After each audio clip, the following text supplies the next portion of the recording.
Test is in 4 parts. Part 1, Part 2, Part 3, and Part 4. Now look at Part 1. Part 1. You will hear a conversation between two students.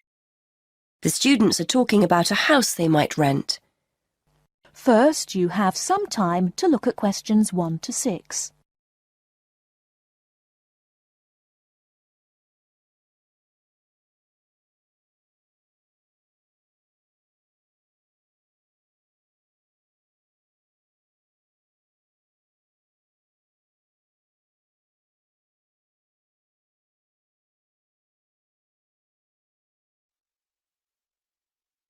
Hi, Jason. So what's the house like? I hope it's as good as the advert made out. It's okay. I think I finally found something we'll both like at last. Brilliant. So what's it like? Well, it's within walking distance of uni. It's in a residential area.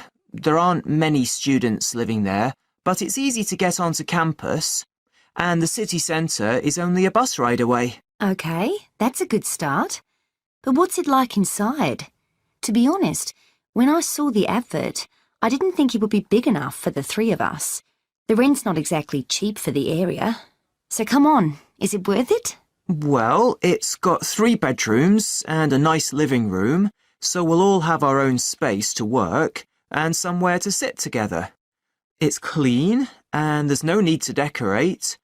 I'm sure your mum and dad would be happy with it, if that's anything to go by. Okay, that sounds promising. And the landlady was really nice. She's not one of those people with a lot of properties. In fact, this is the only one she has, so she really looks after it. Her daughter was a student and stayed there last year, apparently. Good. The advert said there's no garage, but I can park on the road outside. I checked, and there are no parking restrictions along that road. I know there are some shops in the neighbourhood, so we'll be okay for food and basic things. Yes, that's right. It's a nice house, and the kitchen's fine. I suppose it's not exactly modern, but it's clean and functional. All the things you need, washing machine, cooker. There's no garden, which is a shame, so nowhere to sit in the summer. But there's Wi-Fi, so all in all, I'm happy with it. Before you hear the rest of the conversation, you have some time to look at questions 7 to 10.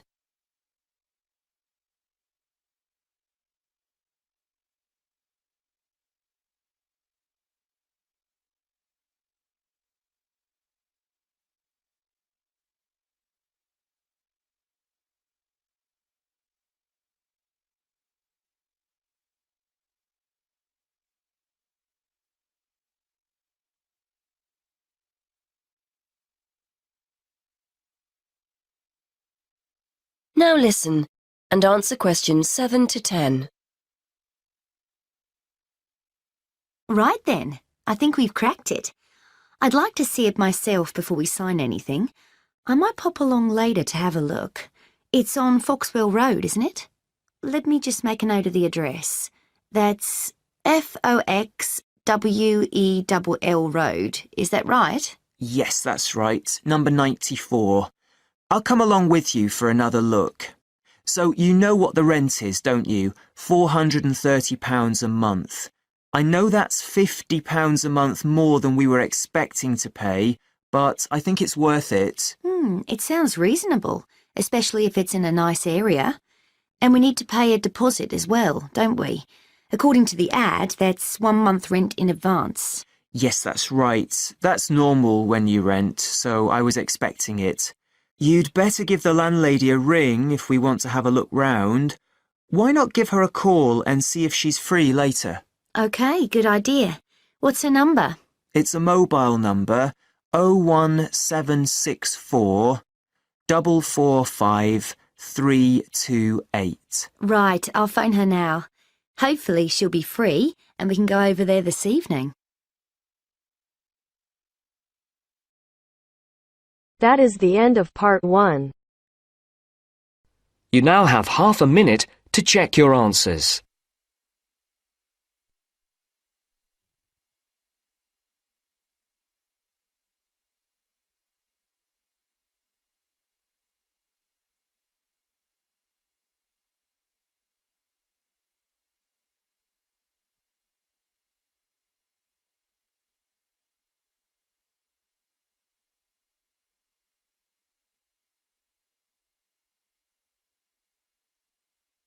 Now turns to Part 2. Part 2. You will hear a man talking about areas for growing vegetables in towns called allotments. First, you have some time to look at questions 11 to 17.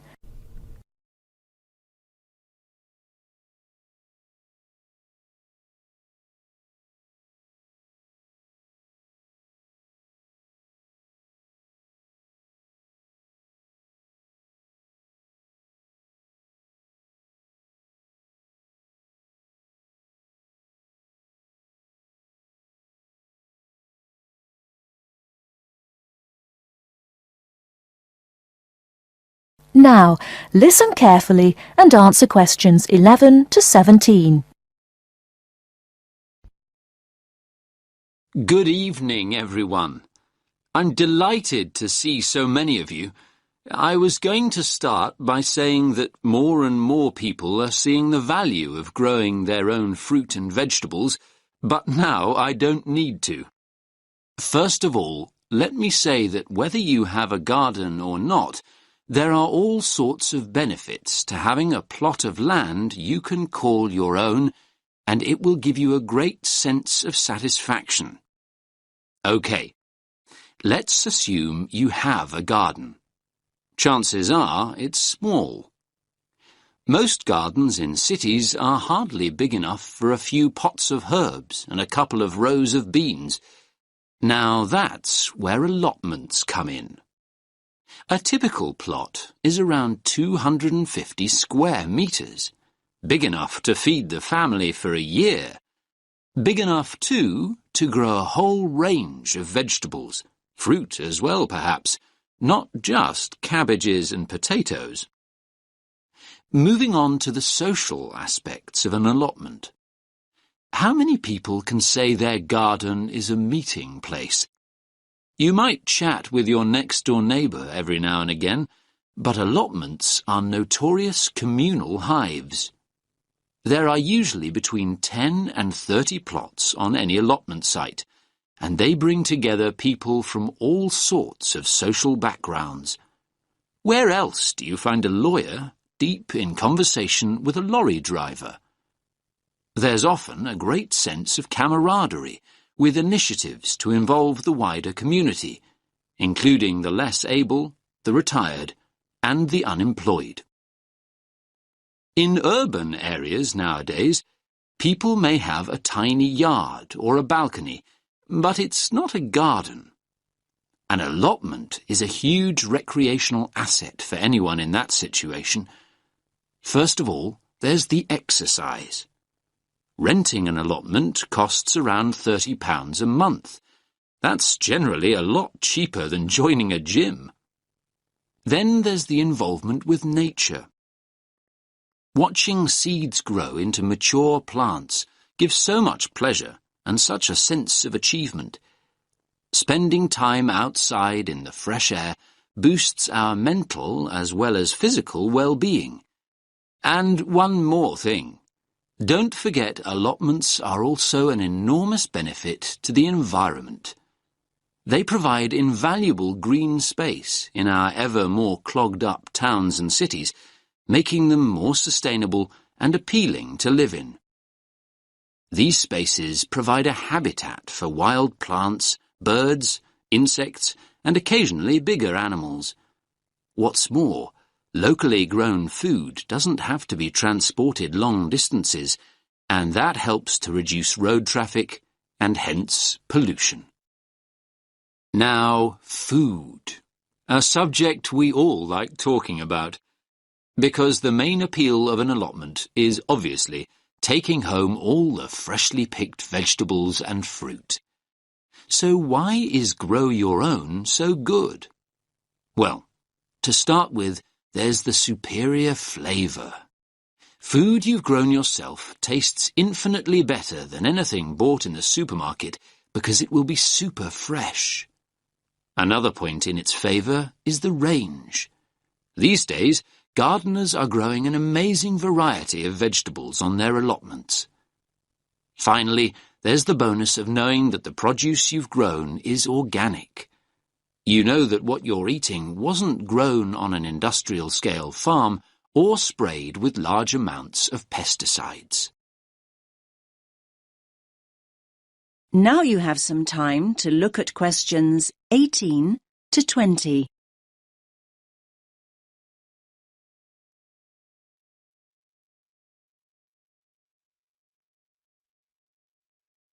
Now listen to the next part of the talk and answer questions 18 to 20. Now I'm going to show you a typical allotment from the site closest to here on Finley Road. Let me just get this image up. That's it. Can everyone see?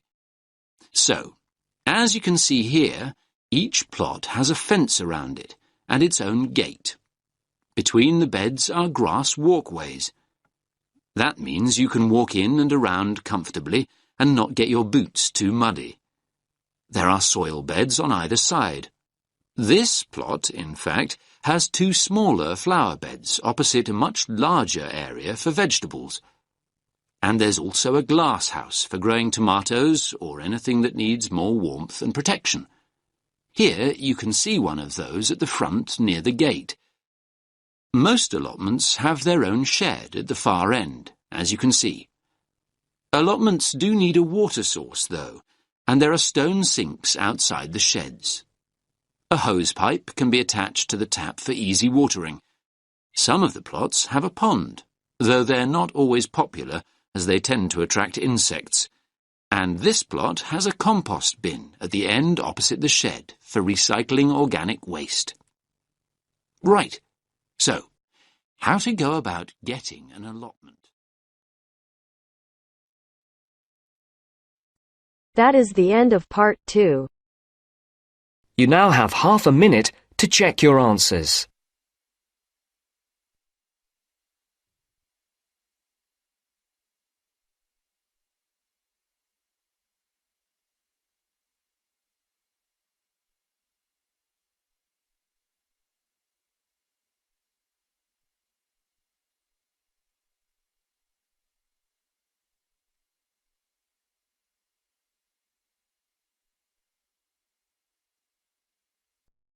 Now turns to part 3. Part 3. You will hear a conversation about tea between an expert and a reporter. You have 30 seconds to look at questions 21 to 24.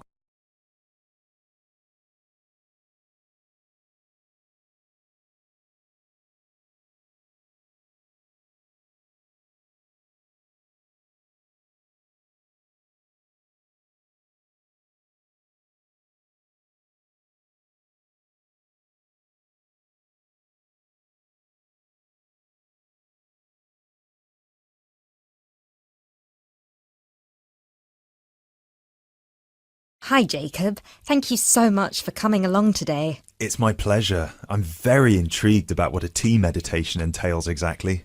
Well, it's very simple, really. I think the first thing you need to keep in mind is that it is mostly about leaving everything that you have been thinking or worrying about today to one side. Really focus on the present moment. It sounds great. I certainly don't know very much about tea, and I'm keen to get started. But before you go into more detail, can I ask you what your favourite kind of tea is? Well, I think the kind of tea we are going to have today is my favourite. It is pu'er tea from Yunnan province in southern China. What makes this tea special? Pu'er is a dark tea. The regions of Yunnan, the north of Vietnam and Laos, have one of the best climates for growing tea in the world. Pu'er is a post-fermented tea. Oh, what is a post-fermented tea exactly? It is a tea that has undergone a period of aging in the open air. They age the tea for days, even years. The exposure to humidity and oxygen help to oxidize the tea leaves and encourage fermentation.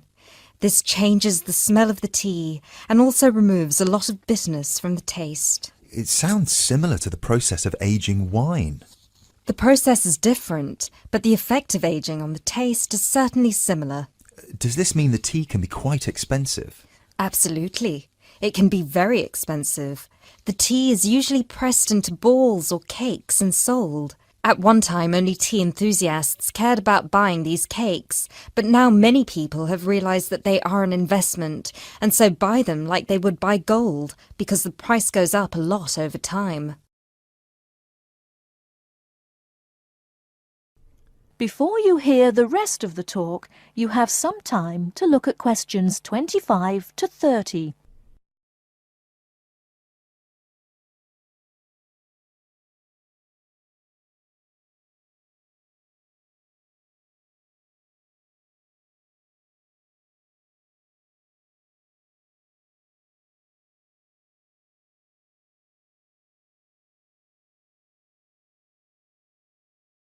Now listen and answer questions 25 to 30. So now I want you to focus on clearing your mind of anything other than this present moment. Let go of any concerns. OK, one slight problem.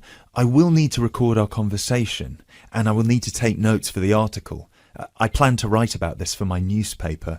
Is that OK?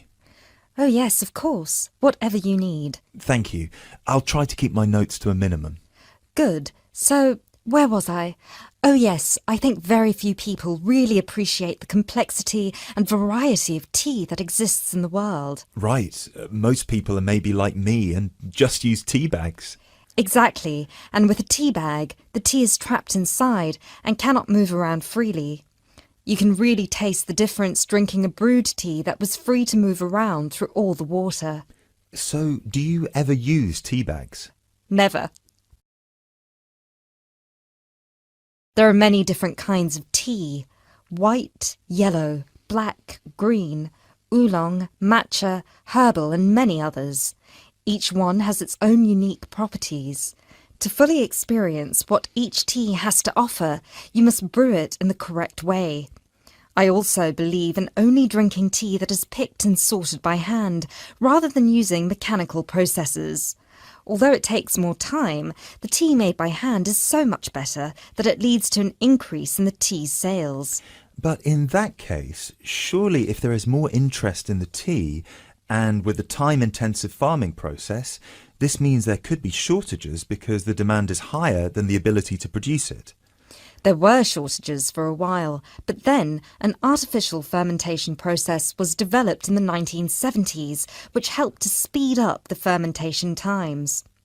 As I mentioned, this process has an ageing effect on the taste of pu'er tea that is very similar to the effect on the taste of wine that you get from that fermentation process, though for pu'er tea today, we're talking about that artificial process. How can they do this artificially? The farmers gather the tea leaves into a big pile, then cover it with a large sheet or tarp. They spray water on the tea every now and then, and therefore fermentation happens faster.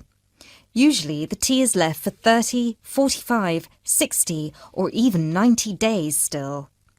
The farmer will check the tea every few days, and just by the feel of the tea, he knows whether it is ready or if it needs more time. Wow. That sounds like a fascinating process. I never realised that there was such a science behind producing tea. Well, now you are ready for the best part, the tasting of it. That sounds like a very good idea to me. So what I will do now is boil the water, and we can begin our meditation. What does that entail?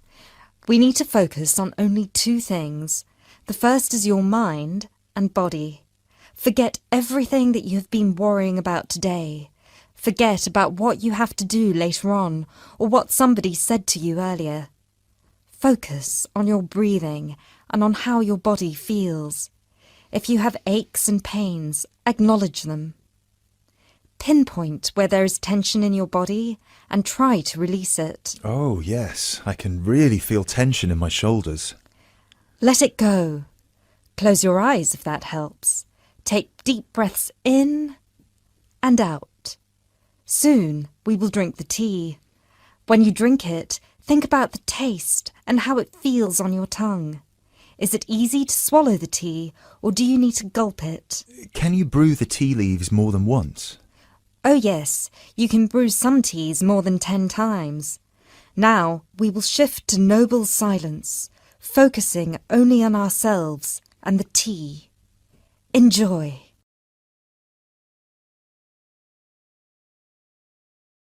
That is the end of part 3.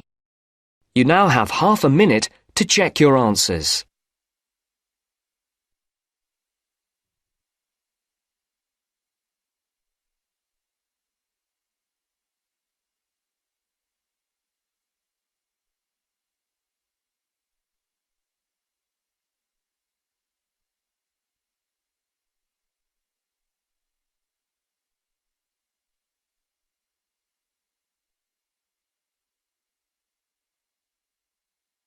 Now turns to part 4. Part 4. You are going to hear a lecturer giving a talk about whale migration. First, you have some time to look at questions 31 to 40.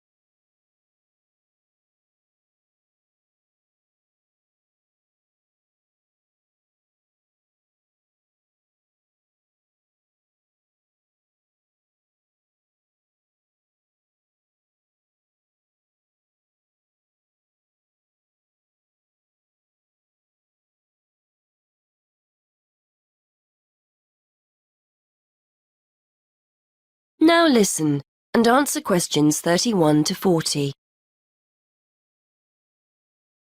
Today we're going to continue our investigation into the use of technology in plotting oceanographic migratory patterns. And I'd like to focus specifically on creatures that we didn't even realise existed until very recently. Pygmy blue whales. In particular, I'd like to talk about a high-tech method of tracking that researchers have used to find out more about these creatures.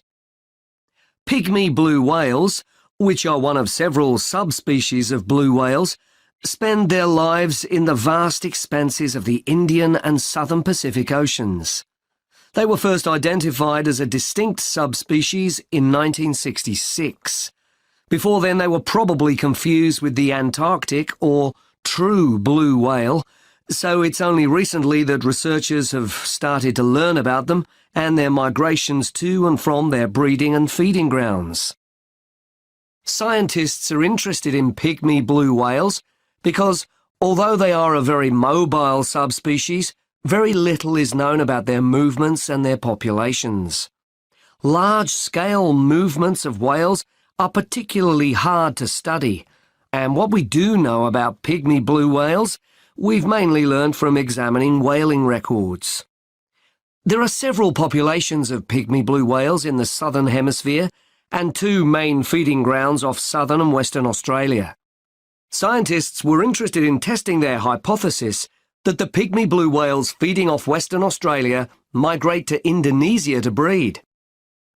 To track the whales' movements, researchers made use of something called satellite telemetry. This refers to the use of a satellite-linked tag attached to a whale. When the antenna on the whale breaks the surface of the water, the tag communicates with a satellite system. The location of the whale can be determined when multiple satellites receive the tag's transmissions, much like how the navigation system works on a mobile phone. Researchers receive this location data in almost real time via the project website, which allows them to track the movement of the tagged whale from many miles away. The use of these tags has enabled researchers to discover that pygmy blue whales do indeed travel northwards from the west coast of Australia in March and April, reaching the warmer breeding grounds of Indonesia in June. They remain there until September, at which time they then return to Australian waters. In addition to identifying the migratory pattern of this particular population of pygmy whales, research has also shone new light on the whales' feeding patterns. It's usually assumed that whales go without food outside of the summer, when they leave their feeding grounds. But interestingly, the pygmy blue whales studied travel from productive feeding grounds off Western Australia to productive areas in Indonesia, and therefore probably still have the opportunity to feed whilst they're in their breeding grounds. It is hoped that mapping the migratory movements of the pygmy whales will help conservation efforts for these endangered animals. And the study has enabled researchers to identify specific conservation issues. For example, the migratory routes of pygmy blue whales correspond closely with shipping routes. Consequently, researchers are keen to monitor whether this has any negative effects on the whale's behaviour. Baleen whales, these are whales that use filters to feed, not teeth, use sounds to communicate and to gain information about their environment. Clearly, as pygmy blue whale movements correspond to shipping routes, there is potential for the noise generated by ships to affect communication and hence social encounters and feeding. Previously, researchers could only hypothesise that pygmy blue whales occupying Western Australian waters travelled into Indonesian waters. Now that this hypothesis has been borne out by evidence, conservation efforts can be undertaken in a wider area than just Australian waters. However, scientists aren't stopping here. A question mark still remains over the movements of the pygmy blue whales that utilise the feeding grounds further south, off the southern coast of Australia. Genetic evidence indicates that there is a mixing taking place between the population of whales in the feeding grounds of Western Australia and the population further south. Researchers are keen to discover whether the pygmy whales from the southern feeding grounds follow a similar migration route to those from the west coast, or whether they migrate to the subtropical region to the south of Australia. As a result, there are plans to tag the pygmy blue whales further south in order to find out whether they move through the same areas as the western population and are therefore exposed to the same risks. That is the end of part 4. You now have half a minute to check your answers.